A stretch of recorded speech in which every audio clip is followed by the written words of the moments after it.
we're going to be talking about empowering the immune system. You hear a lot about the immune system, don't you? People say, I got a cold because my immune system's down. No. The fact that you got a cold means your immune system is working very, very well. Because a cold is a house clean. So what I'm going to do tonight is I'm going to explain to you what your immune system is. Because if I were to ask you, what's your immune system, could you answer me? Everyone talks about the immune system. What is it? So I'm going to go through tonight and show you what your immune system is. Well, we've got a protection in our body, and on our body it's called skin. The skin is a protection. And if you cut the skin, then it's now open to the air, open to any pathogens that might come in. And so what you've got to do is you've got to put that skin together and cover it, don't you? And if you don't cover it, then what will happen, it'll get infected. Some people said, I got an infection. What is an infection? Well, your pus is dead white blood cells, and those white blood cells basically make up your immune system. But before I explain the white blood cells, we've just looked at the skin. We're going to look in the ears. Do you know there's protection in the ears? There's little hairs in the ears, so if anything goes in the hairs trap it. And that's why we often build up a little wax in the ear, don't we? But there's also an eardrum there, and the eardrum also protects anything going into the ear. But let's go to the eyes. The eyes are an amazing thing. You have a look at it. If something hits the eye, the bones there protect the eye because the eye is sunken in. But not only that, you've got eyelashes. And if something were to come near the eye, we blink. You see, that's another reaction. And if it gets past the lashes and past the blink reflex, then coating the eyeball is like a liquid that's like a mucus, and that can trap something. I'm sure we've all got a bug in our eye, and what happens is when that bug gets into that fluid, it basically almost drowns it, doesn't it? And if anyone, my children used to say to me, I got something in my eye, I used to say, go round the world. You know, you move your eye round the world, and it'll work it out. And it'll usually work it to here, won't it? And we can actually just flick it out. So can you see all these protections in place to protect our blood? Now, the nose is fascinating. Do you know that the bony structure inside the nose is like all these little caves? And when we breathe in air that has got bits of dust on it, it ricochets all around those little caverns, and the ricocheting the air around those caverns drops off any dust, and then we breathe in the air. And every now and then we blow our nose, don't we? And when we blow our nose, especially if we've been gardening in dirt, you'll see brown things in there that have all been trapped by the hairs and by the ricocheting. Whereas if we breathe in pure air, it is so light, it goes straight down and into our lungs. And if anything happens to get past the ricocheting inside those little caverns, and we do breathe it in, there are all these little hairs that line the lungs, and it catches it there. And then if something does get in, we start coughing, don't we? And the coughing is a reflex to actually get things that are in the lungs up and out. Now, I fly a lot. And when I exercise in the morning, it is not uncommon for me to feel something coming up in my lungs, and I spit it out. And someone says, Barbara, I'm coughing up green. I say, fantastic. Where was it before you coughed it up? You see, that's what the lungs do. They're bringing it up for you to spit it out. But let's go now to the mouth, and not just the mouth. We've just done going down into the trachea. So you can breathe in air, and you can breathe in air through your mouth and through your nose, can't you? Now, we should be nose breathers because the mouth hasn't got the little caverns to ricochet around. The mouth hasn't got the little hairs. So we should be nose breathers. And I don't know if you've heard of the Buteyko method of breathing. Professor Buteyko is a Russian man who developed a method of breathing to help people with asthma. And he pushes nose breathing because nose breathing purifies the air. And some people would say, but I can't breathe through my nose. I say, why not? Because it's all blocked up. What's my next question? We haven't had the why yet. You see, Newton's third law of motion, to every action there is an equal and an opposite reaction. There is always a reason. Why is your nose blocked up? Well, there's all this mucus there. What's my next question? Why is there mucus there? And the person says, I don't know. The most common reason, or the most reason that there is mucus in the eustachian tubes is an intolerance to gluten. You see, not only was the starch structure changed in the hybridization of the wheat, the gluten structure was changed. Let me show you. So the wheat that God made is encorn. And the gluten structure of encorn is very fragile. Very fragile protein or gluten structure. It is not sure when, a couple of thousand years ago, encorn did a wild hybrid with a field grass and came up with the Emma strain of wheat.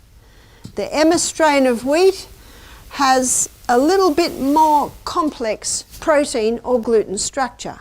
Not as fragile as encorn, but fairly fragile. Fragile is important because fragile means that the grinding process, the cooking process, the chewing process, the digestive enzyme easily breaks it down and it's very easy to digest, as you'll see on Friday night when we go on our journey through the gut. In the 1950s, a group of scientists put the Emma form of wheat through intensive crossbreeding. But what was never addressed was the effect on the body, especially the effect on the gut and other parts of the body. The hybridization of this wheat created an incredibly complex protein or gluten structure. It's almost only a cast iron gut that can break that down, and there aren't many cast iron guts today.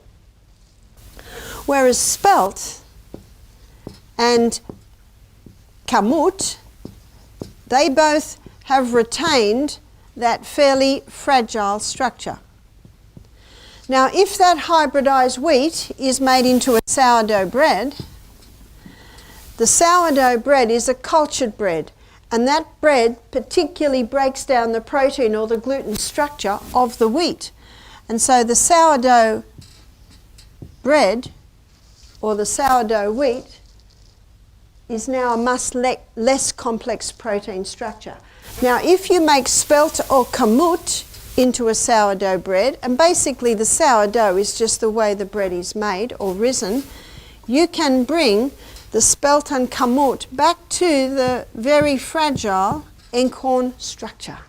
That's why the sourdough bread is superior, because it is a cultured bread that basically just about pre-digests your grain. Now, if a person has an intolerance to the wheat, and many do, one of the reactions is excess mucus is created.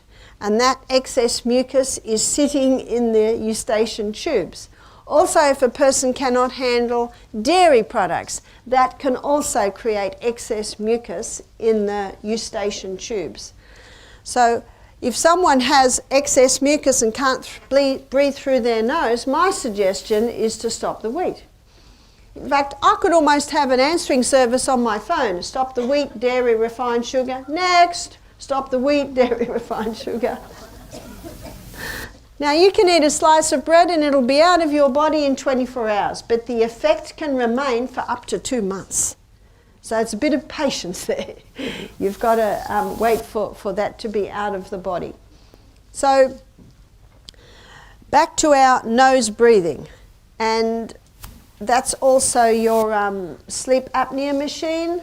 A lot of people need that because of mucus that's up in here. There's a question, can you get off the sleep apnea machine? You can when you stop the wheat, and you can when you lose weight. How do you lose weight? Stop the wheat, dairy, refined sugar. How can you clean up the mucus in the eustachian tubes? Stop the wheat, dairy, and refined sugar. I could just have a recorder here and keep pushing it, couldn't I? Is it that simple? Well, just about. Just about. How do you know if you've got an intolerance to? Stop the wheat, dairy, refined sugar. Watch and wait and see what happens. Okay, we're coming back to our going through the mouth. In the mouth is a lot of mucus, and that mucus can trap microbes. And also, there are more microorganisms in your mouth than people that live on planet Earth. That's incredible. There's a different community at the back here to this one community here and this community there. And to create a proper balance in the microbes that in your mouth, it's being fully hydrated, eating a plant-based diet, stop the wheat, dairy, refined sugar, because the sugar also feeds the microbes that are living in the mouth, the pathogenic ones that can start eating away at the enamel on your teeth, and no one likes the dentist. But there is a simple thing you can do to maintain a proper balance in the mouth, and that is oil pulling. That's taking a spoonful of coconut oil and swishing. Swish, swish, swish, swish. And after about 10 minutes, spit it out. Don't spit it down the plug hole because the coconut oil will go solid and plug up your drain. Spit it outside, and the microbes that live on the soil will eat up the waste in your coconut oil as you spit it out. Also, rinse your mouth a couple of times with water. That's a great way to maintain a proper balance in the microbes in your mouth. Now, as you swallow, then the food comes down into your gastrointestinal tract.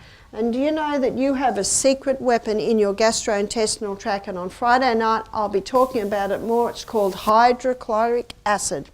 Hydrochloric acid, if it's in good amounts, it's one of its designs is to kill off any microbes that come in, maybe a bit of bacteria or a bit of fungi, or yeast might come in on the food and you can't see it because they're microscopic.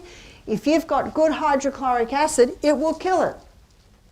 And yet people that are on antacids, what is their hydrochloric acid levels like? Gone. And people that do long-term antacid use, they're finding that they're becoming susceptible to colon cancer because the food's not getting broken down in the stomach because they've lost their acid.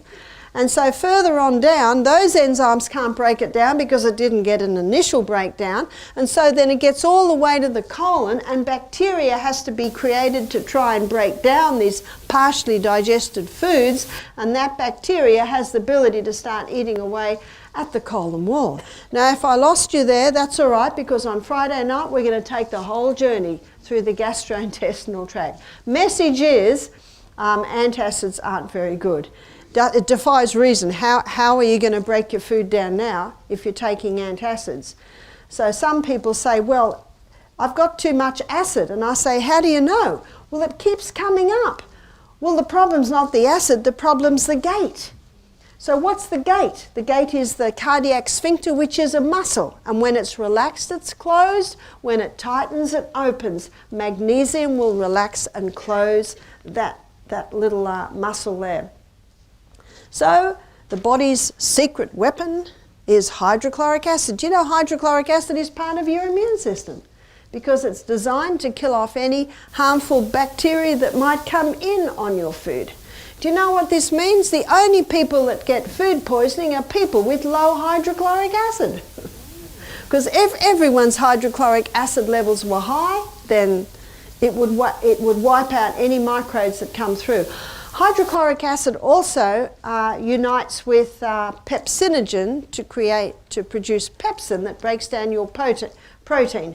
Now, if you got a little bit lost there, it's all right. Friday night's coming where I'll explain it all in a little bit more detail. And then the food breaks down to tiny little particles and gets into the blood.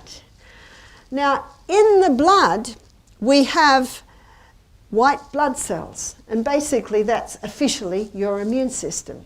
And we have 5 different types of white blood cells. we have got neutrophils. Neutrophils are the most common white blood cell, and about 66% of our white bloods is neutrophils. We've got monocytes. They are another type of white blood cell, and they make up about 15%. Lymphocytes are a white blood cell that are made in your lymph nodes, so in your lymphatic system. The other ones are made in your bone marrow. Basophils and eosinophils, they just make up a very small amount of your white blood cell. Your lymphocytes are your scouts. So they zoom all around the blood looking for any harmful pathogens. And if they find them, they say, hey guys, especially neutrophils and monocytes, we've got some problems here that need to be wiped out. And so these two come along, they're basically your internal armour, and they start to wipe it out. Now if you've got a cut and you rub a bit of manure in it, well guess what's going to happen very soon?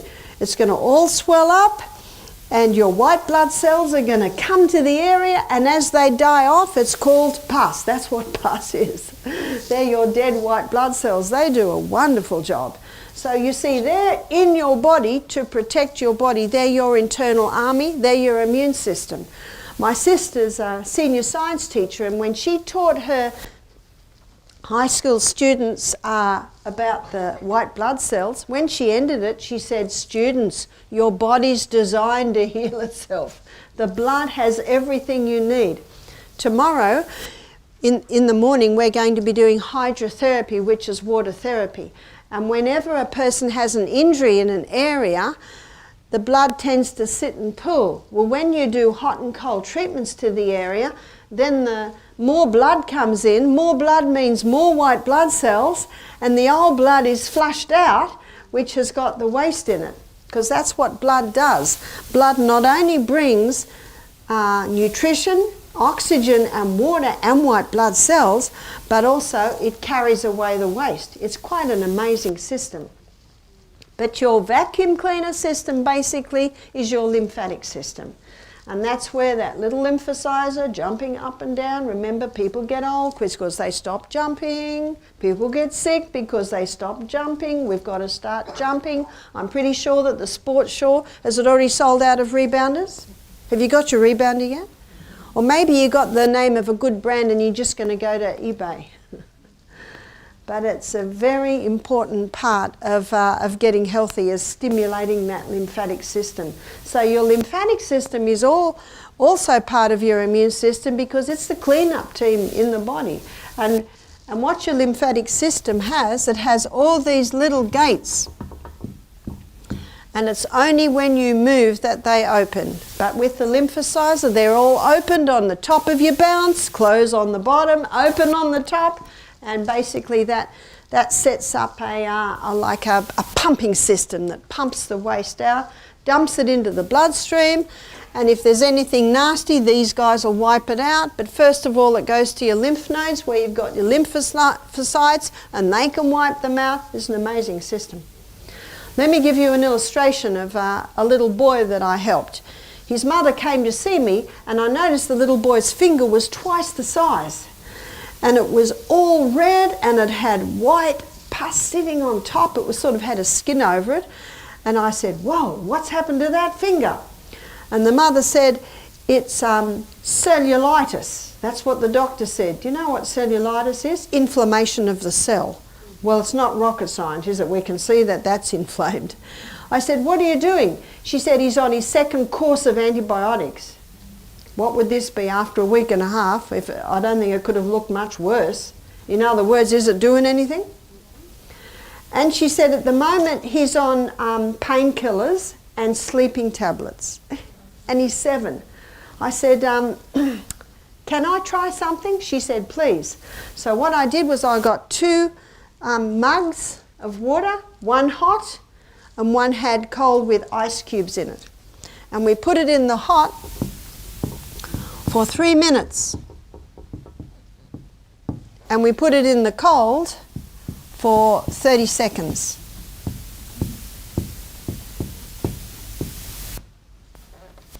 Now when you're a little bit cool and you get in a hot bath, you feel a tingling, don't you? That you see hot stimulates, the hot water. Water is the best conductor of hot and cold. That's why your hot water stimulates. That's why you feel that tingling. And then you lie down in the bath, and after about 3 minutes, what's happening? And you could just about go to sleep. So you see, hot initially stimulates, and then it slows down. Now, before it's got time to slow down, we put the finger in the cold water. What does cold do? Wakes you up. So cold stimulates too. But it only takes 30 seconds before everything slowed down. The reason so many people died when the Titanic went down is the body just actually slowed down so much the body stopped in the cold water. They died of hypothermia. Everything just stopped. We're warm-blooded creatures. That's why we don't like the cold. But it's all right. It's a wonderful tonic and it's not going to kill you. Then we go back to the hot. And before it's got time to slow down, what do? Back to the cold, back to the hot. We do it 3 times. Now by the end of the 3 times, a big smile came to that little boy's face. What was the smile? He's got relief. What did that do? Going in hot and cold drew massive amounts of blood with the neutrophils and the monocytes and the lymphocytes and the basophils and the eosinophils, your army going in there, and the oxygen and the water and the nutrition. And as new blood goes in, what happens to the old blood? It's pushed out. And in 15 minutes, that boy's pain had reduced by 50%. That's quicker than Panadol. And then we put a grated potato poultice on it. And the whole rest of the time I was talking to the mother, the little boy's just looking at me smiling. For the first time in 10 days, he'd had some relief. What was his body saying to him? Yes.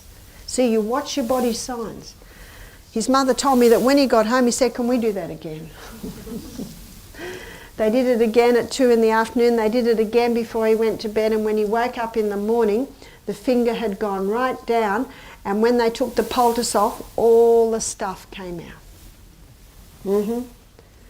No need for antibiotics, no need for painkillers, no need for sleeping tablets. So simple. It's just so simple.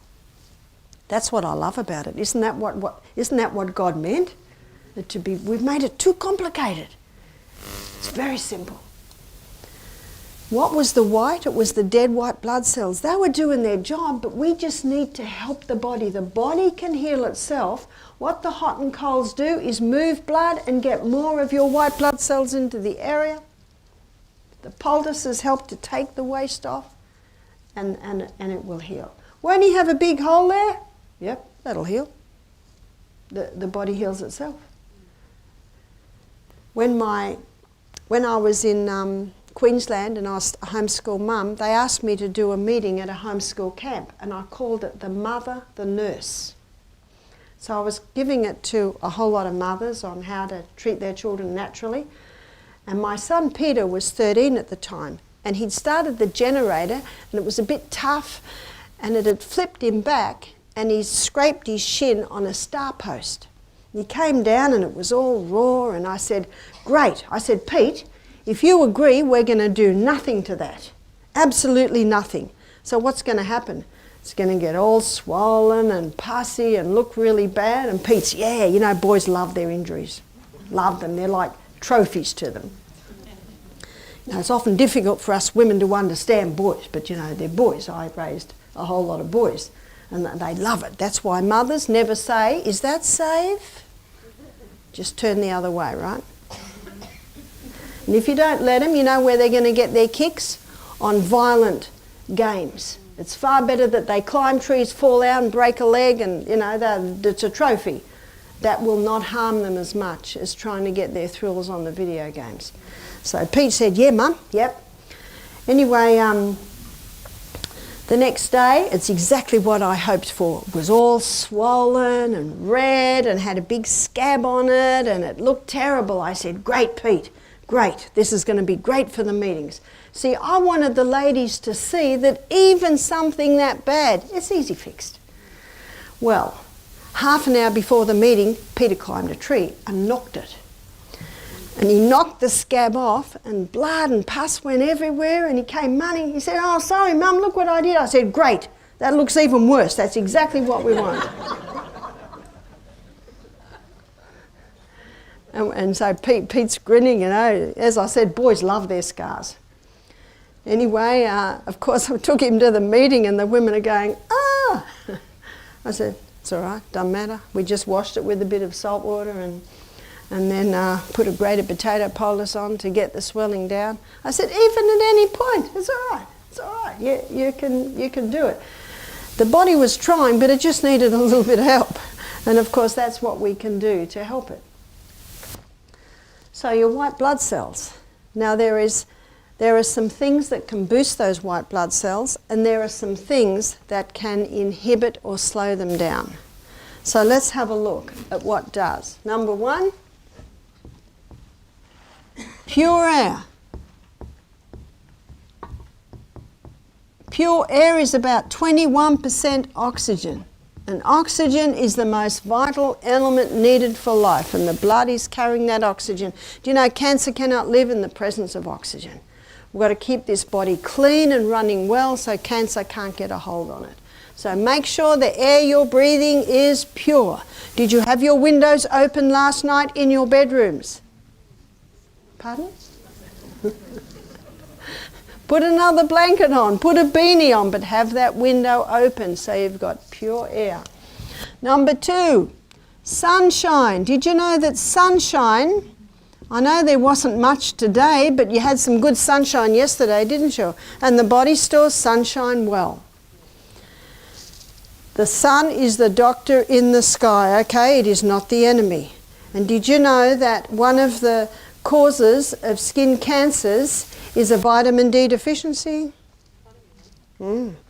Your face only needs 15 minutes a day. Don't put any creams or potions on it. Just let the sun come on your skin. So if that sun comes out, run out into it and take as much off as you dare so that the sun's on. The sun is a healer. It'll boost your white blood cells. Number three, there are some things that will kill off the white blood cells. One is refined sugar.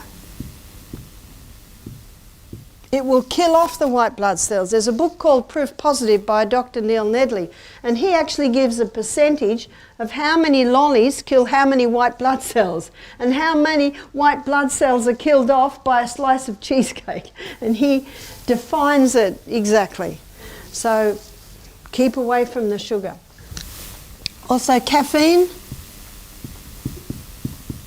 Caffeine can inhibit the proper production of the white blood cells, and the hybridized wheat. Now the hybridized wheat does not kill off the white blood cells. The hybridized wheat stimulates an overproduction of eosinophils. So you can have a problem if you've got not enough white blood cells and you've got too many white blood cells. Now, if you've got a cold, you'll have a lot of white blood cells, and that is good because they're fighting your cold. But when you get a particular white blood cell like the eosinophil in large amounts, the eosinophils are the histamine carriers. And histamine, when it's in high amounts, does everyone know what you get? Allergies. And if someone has an allergy and they go to the doctor, what will he give them? Antihistamines. So too many eosinophils can cause allergies. Now at Misty Mountain Health Retreat, I'd do live blood analysis, and I'd get a drop of blood and put it up on the screen. And these eosinophils, they light up like bright lights. Whereas these others don't, they're not like bright lights. Basophils is a bit bright lights too. Now on one drop of blood, there should be 2 eosinophils in that whole drop of blood. And if someone has a gluten sensitivity, I will see 6 eosinophils. And if someone has, so that's a sensitivity. If someone has that's to gluten. If someone has a gluten intolerance, I will see 8 to 10 eosinophils. That's an intolerance.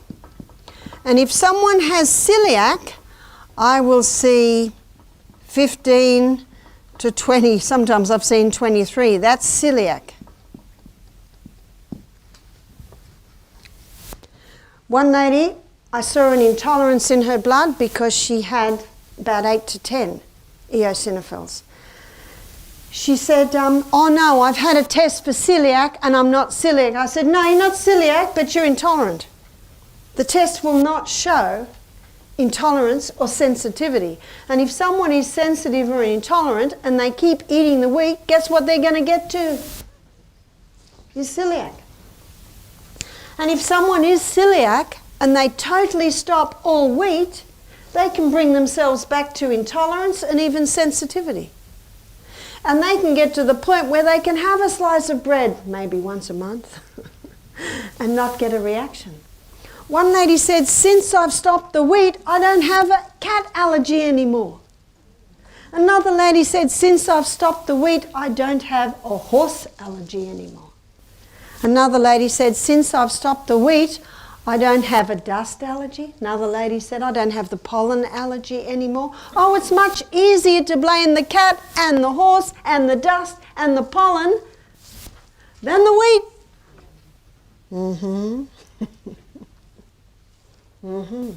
And you can see why. Because when we have an intolerance to it, it increases the eosinophils, which increases the histamine carriers, and there's your allergies.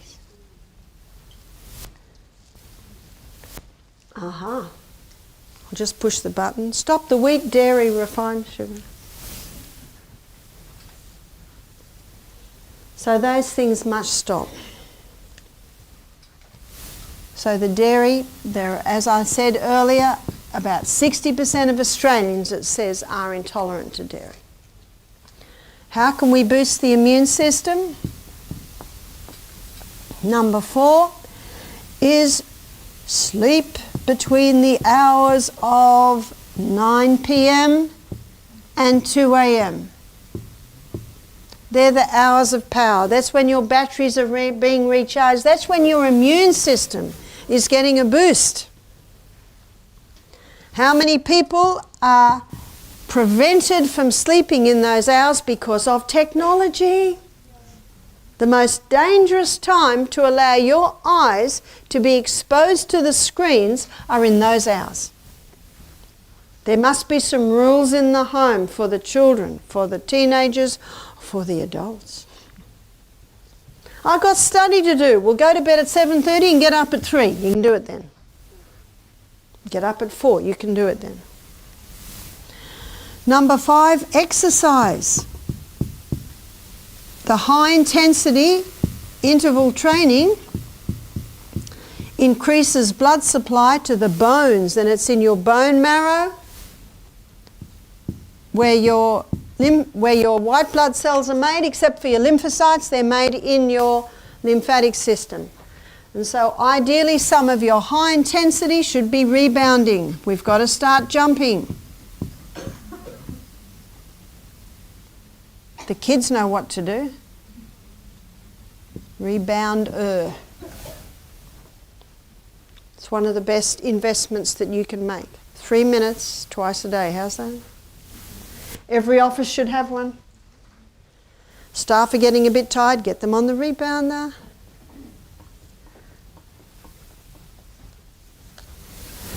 Number 6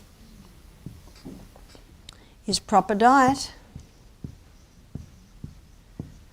And we just covered the proper diet. High fibre. They're the 3 essentials, is fibre, protein and fats. One of the questions was, there is a doctor that says the fat you eat, the fat you wear. But I've known people on fat-free diets and they're very large.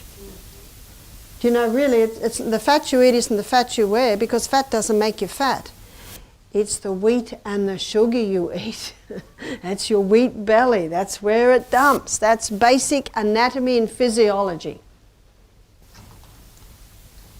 Especially your saturated fats. Do you know what your body loves doing with saturated fats? And the best saturated fats is your coconut. Burns it as fuel. It's like the farmer, the Australian farmer who got coconuts cheap to fatten up his cows.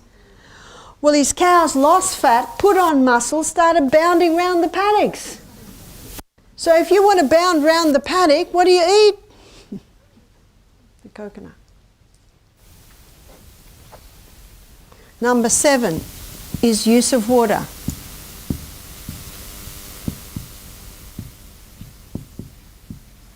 To keep that blood thin, to enable your body to make your white blood cells, we must be drinking water. And ideally, at least 2 litres a day. And to get that water into the cell, the whole salt.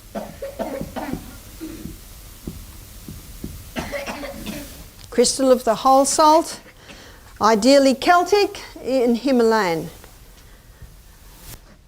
But one of the most powerful immune system boosters is this system here, is the hot and colds. So what I'm suggesting is after your hot shower, you have a quick cold. Now you can have a 10-minute hot shower and a 10 seconds cold. Aren't you glad I didn't say 10 minutes cold and 10 seconds hot? It's all relative, isn't it? And if you go like this, don't worry about that. Cold is an excellent tonic. Every morning at Misty Mountain Health Retreat, I do my high intensity exercise, running up the hills, walking down them, running up. As I said this morning, the hat came off, the gloves came off, my little down jacket came off and tied around my waist. The whole body warms up, and I really missed diving in my mountain stream this morning. So even in the middle of winter, I dive in my mountain stream, and it's one of the most powerful immune system boosters, that quick cold. Now because it's quick, it gives a rush to the body, and it basically stimulates the bone marrow to make more white blood cells.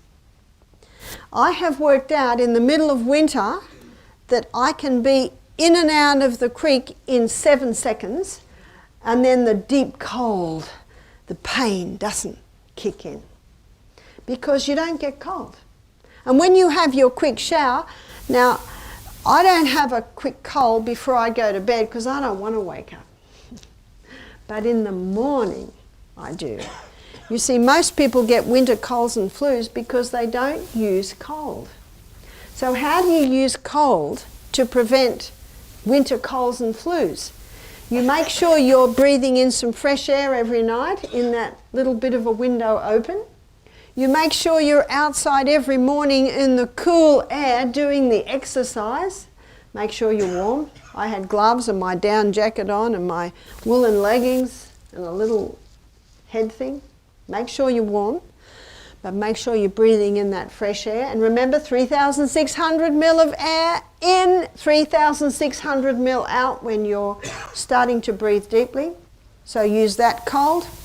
And then when you come back, have your hot shower, that's very nice, and end with quick cold. Ending with quick cold equalizes the circulation and prevents chilling. You have a hot shower and then go and stand out in that cool air, you will chill.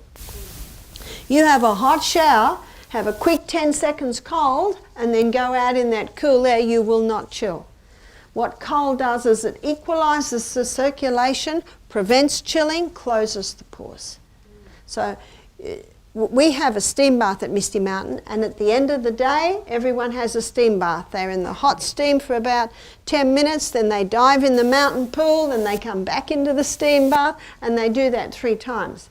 And if a lady says, I don't want to do the cold, I said, well, you don't have to do the creek, there's a cold shower there. She said, I don't want to do that. I said, well, I'm sorry you can't, because the hot treatment will cause you to faint, it'll cause you to be sick, and because the only time we've had someone faint in the steam bath is she wasn't drinking enough water, and instead of diving in the creek, she just stood out in the cool air and then went back into the steam bath. In fact, she just slowly fainted and put her head on the staff shoulder, and it was young Jessie, she's only 22, and she was saying, Howard, help! Howard ran in and the ladies. And that's when I investigated, I found out that She wasn't having the cold. So if you don't have the cold, you really shouldn't have a hot shower unless you have the quick cold. Again at night, the hot shower, I'll have a hot shower tonight and it'll warm me up and relax me and I'll slip straight into bed and I'll sleep very well because the hot shower relaxes you. But in the morning, if I have a hot shower, I have that quick cold. Remember, it's just quick and don't worry about this. It's all right. It's not going to kill you. In fact, it'll wake you up. So in the winter, when I'm diving in that creek every morning, there have been times when the cold has gone round everyone and I don't get it. They say, why aren't you getting it? I said, you've got to dive in the creek. We don't want to dive in the creek. We don't want to have a cold shower because we're warm-blooded creatures. And when cold water touches us, the body says, oh no, enemy! Because if we stay in that cold water, we can actually die. And because the body sees the cold as an enemy, it starts to move, and it starts to move very, very fast. And it's that reaction effect that has such a dramatic effect on the body. It stimulates the lymphatic system, it stimulates the blood system, it stimulates the bone marrow to make more red and white blood cells. It's an incredible tonic. And all through Europe, hydrotherapy has been used for centuries. And as you can see in that sore finger, you can't wait now to get a sore finger, and try those hot and colds. And in detail tomorrow, I'm going to show you some specific hydrotherapy treatments. So one of the best immune system boosters is the quick cold after a hot shower.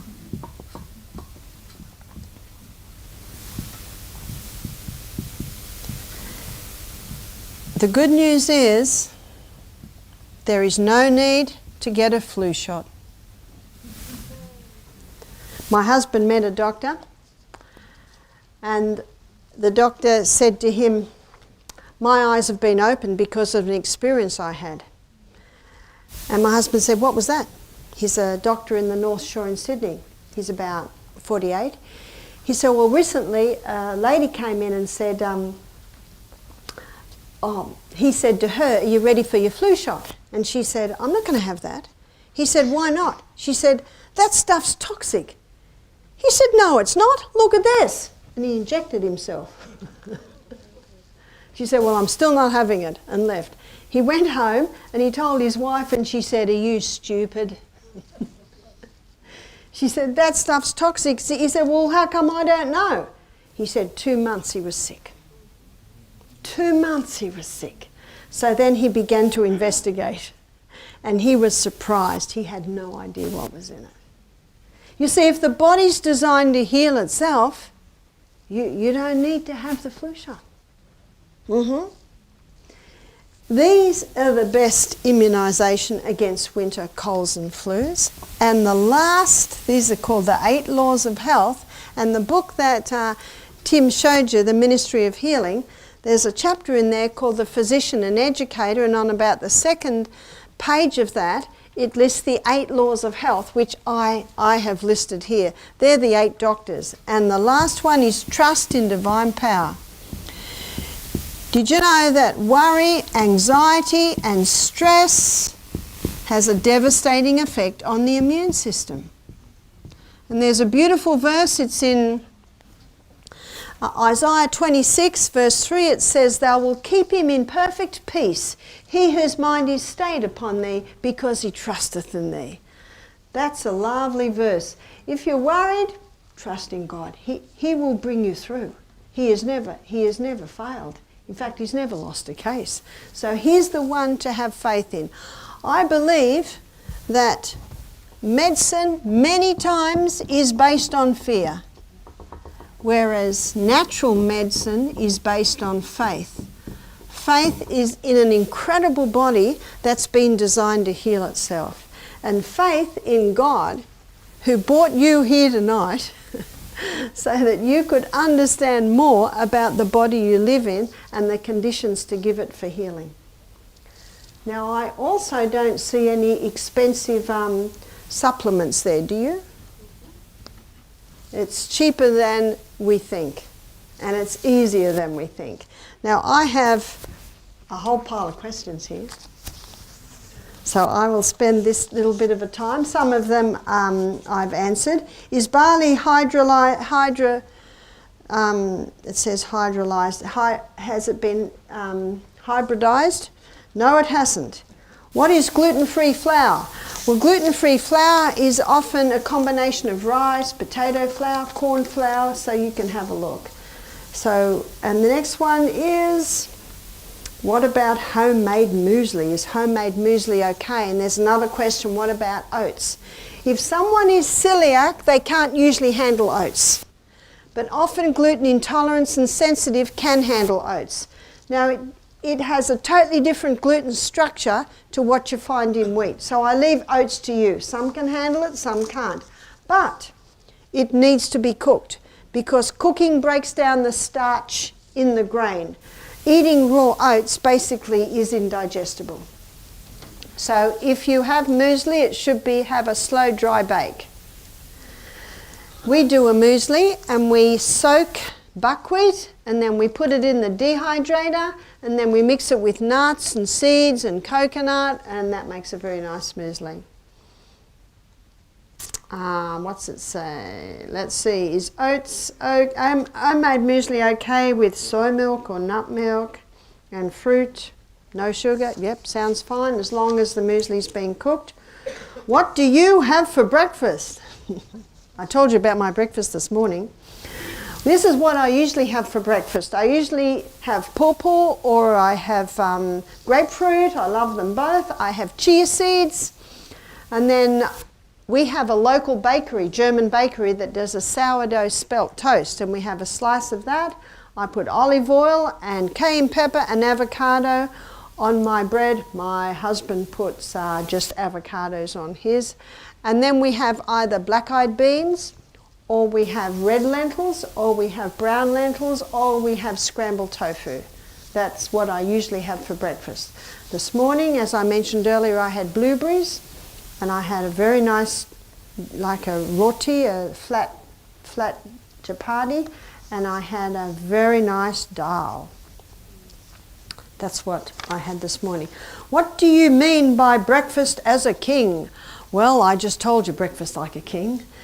Now, for some people, they're not interested really in legumes for breakfast. So another excellent breakfast might be some fruit. If you're a diabetic, you're best to go for grapefruit. Don't like grapefruit, go for your berries, strawberries, blackberries, blueberries, cherries, and millet. Millet makes a delicious porridge. Now, it takes about 40 minutes to cook millet, so you might do it in a slow cooker. Or you might get up, put it on, and then go outside and run up and down hills, come back, have your cold and hot shower, then the millet is ready.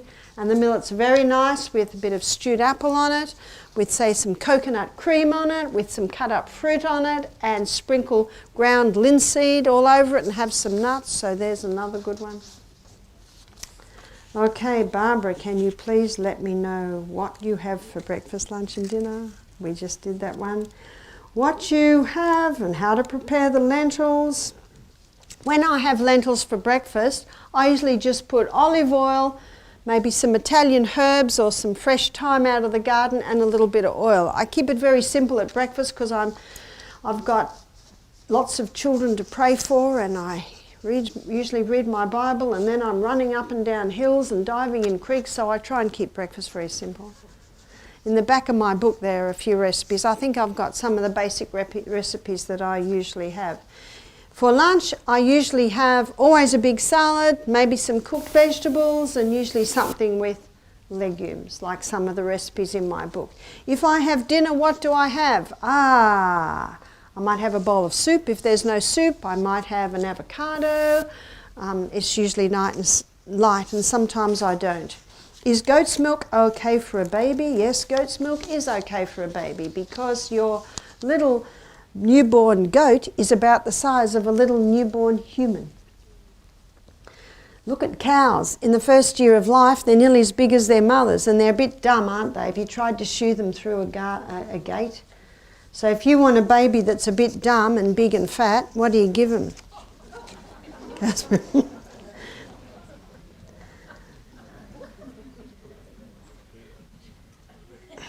It says here that the cow's milk didn't agree. Cow's milk doesn't agree with many, but many babies have flourished on the goat's milk.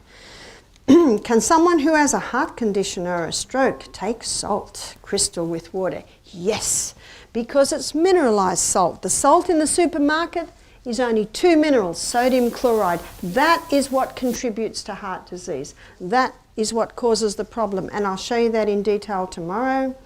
Doctors advise patients who've had a stroke, no salt. Do you know, the doctor is absolutely right. There should be no table salt.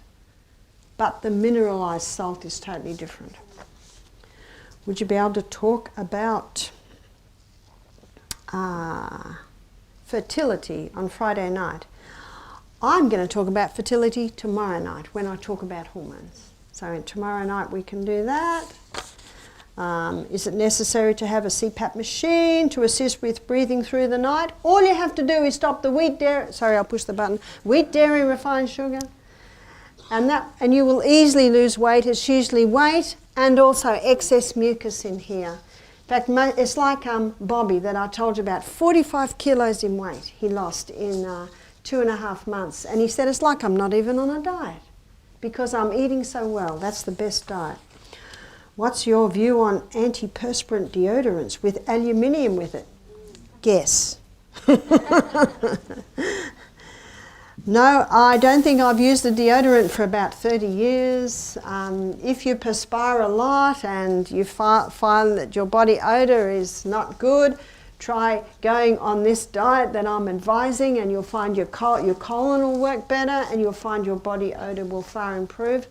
But for those that really need something, you can get a crystal and you can rub the crystal, and you can get also natural deodorants. What is the best way to treat tinnitus? Hey, I'll just push the button. Stop the wheat, dairy and refined sugar. Because most tinnitus is due to excess mucus in the eustachian tubes. What causes excess mucus in the eustachian tubes? And the eustachian tubes, your ears, your nose, your eyes and your mouth, they're all connected. And that's actually what causes the tinnitus in most of the times. Some people have tinnitus. One man had it because he used to be an explosive man and he heard a lot of loud noises, so you know he's got buzzing in his ears and he'd sustained damage from being exposed to the loud noises. Sometimes people like rock singers, you know, they have it because just so very loud noise. What are the free books today? All the free books are the little tiny books up the back. It says 3 free books. I think there's about 20 free, no, maybe 10 free books up there. All the little tiny books are the free books. How often should I do the high intensity interval training? Every day? Every other day? I do it every day. It's so good. In fact, I read this in a little book. It said, in a short time you will so realise the benefits of pure air and oxygen, you wouldn't live without these blessings. So I do it every day because I love the results. But if you're pushed for time and you do it really hard, you could probably get away with it every other day. Do you know, the Bible says, prove all things and hold fast to that which is good. I hold fast to it because I love the results. Where does meat fit in? Well, if you want to know the truth on meat, the good book to read is The China Study by Dr. Colin Campbell. He shows that 5% animal protein, it doesn't trigger cancer. What's 5% animal protein? That's about a tablespoon of meat a day. I myself would prefer to eat vegetarian. Plus the meat today is in a pretty bad way. If you went to the abattoirs and saw what happened, you might not eat it again. I have an allergy to MSG. So can we help? Actually, it gives the person an anaphylactic shock and they need the EpiPen. Well, basically, you've just got to eat, the food you eat is what you make. And there are lots of shortcuts. So you've just got to be careful. I never eat MSG because everything I eat, I make. And there are lots of shortcuts. You know, you can make a nice dish and then freeze it into lots, you know. If your person's living by themselves, they might only have to cook twice a week because they can freeze it and last it and just have lots of fresh fruit and veggies. Can someone who is suffering from MS and has excessive hair be able to walk? Can't hardly walk because of the pain. MS can be turned around, and one of the main causes of MS is mercury. So if someone has mercury fillings in their mouth, they need to come out. Please keep away from fish.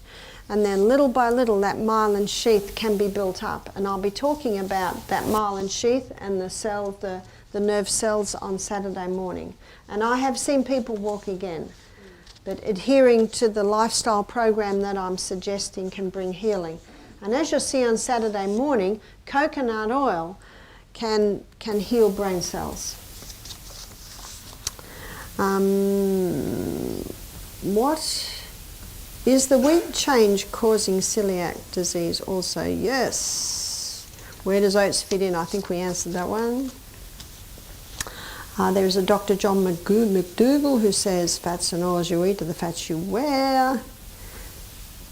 So we also looked at that one, and I showed you also that the fat that builds up in our body is mostly from the high carbohydrate. Also, there's a doctor that says caffeine doesn't affect diabetes too. Is this correct? No. Caffeine causes an insulin response. That's basic anatomy and physiology. And so caffeine does contribute to diabetes. Back to the start. And I notice it's almost 8:30, and I know everyone here is keen to be in bed by 9 o'clock. So good night, everyone.